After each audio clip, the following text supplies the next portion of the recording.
does say. It's us, man.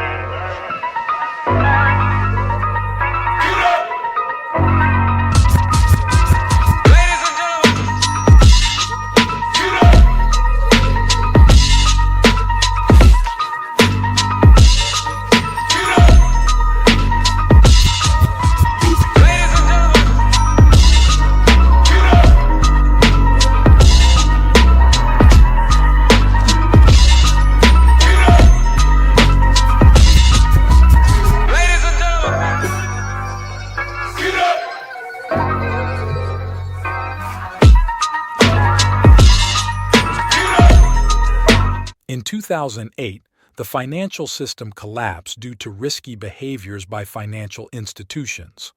To prevent a similar disaster from happening again, Basel III was created to tighten regulations on banks, reducing systemic risks. But here's the catch: Basel III only applies to traditional banks. However, entities like Citadel Securities, which are not traditional banks, often escape these regulations. So what about these non-banking entities, often referred to as shadow banks? Shadow banks operate outside the traditional banking system, engaging in high-risk activities like high-frequency trading and derivatives, without the same level of scrutiny. This lack of regulation allows them to take significant risks, potentially endangering the entire financial system.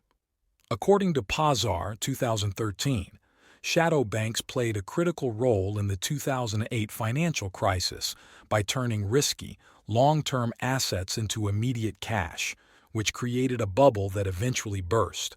Shadow banks like Citadel Securities engage in activities that are much riskier than those of traditional banks. They handle massive volumes of trades daily, often with significant leverage. Leverage amplifies gains, but it also amplifies losses, making these entities particularly vulnerable to market fluctuations. Let's dive deeper into the mechanics of these high-risk activities, focusing on derivatives and high-frequency trading. Derivatives are financial contracts whose value depends on the performance of an underlying asset, such as a stock or bond. Two common types are collateralized debt obligations, CDOs, and credit default swaps, CDS.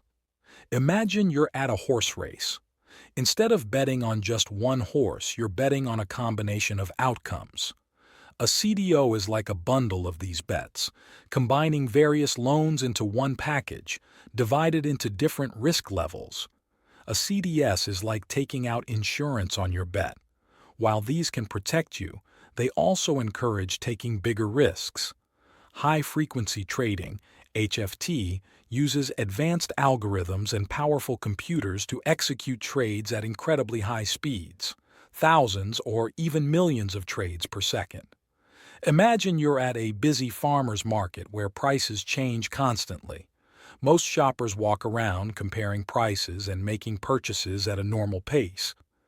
But there's a group of super-fast shoppers with special tools. They can spot tiny price differences instantly and dash between stalls, buying and selling so quickly that regular shoppers can barely see them move.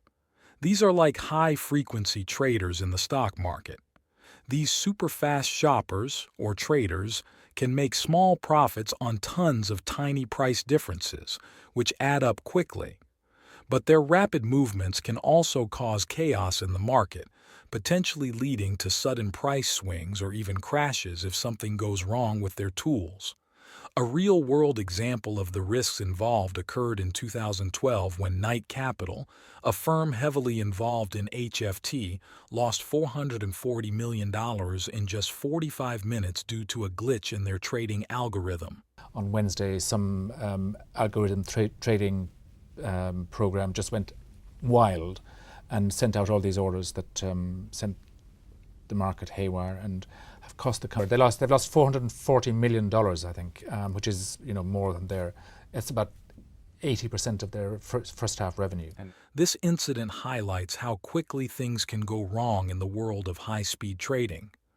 Despite the lessons learned from the 2008 crisis, entities like Citadel remain largely unchecked by Basel III regulations.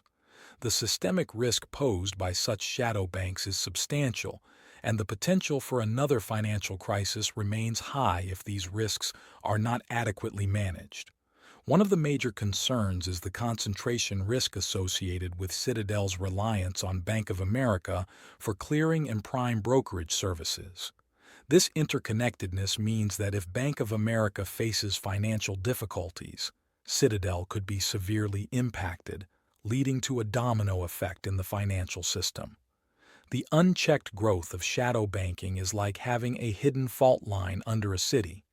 You might not see it, but when it shifts, the damage can be catastrophic. Given these risks, it's clear that we need comprehensive regulatory reforms that extend beyond traditional banks. The current framework under Basel III is insufficient to cover the complexities and risks associated with shadow banking activities.